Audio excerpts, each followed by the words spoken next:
So we're going to draw the ratio table and fill in the missing values. So the one value, there's only one here. And so we know that 2 times nothing gives us 3.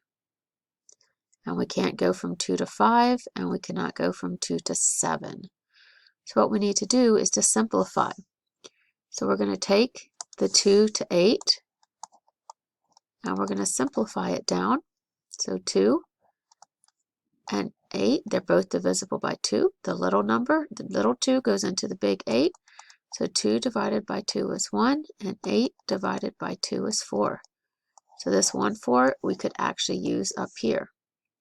So this is 1. So let's make it a little easier to see. 1 to 4. So here we can go 1 times 3 is 3, and 4 times 3 is 12.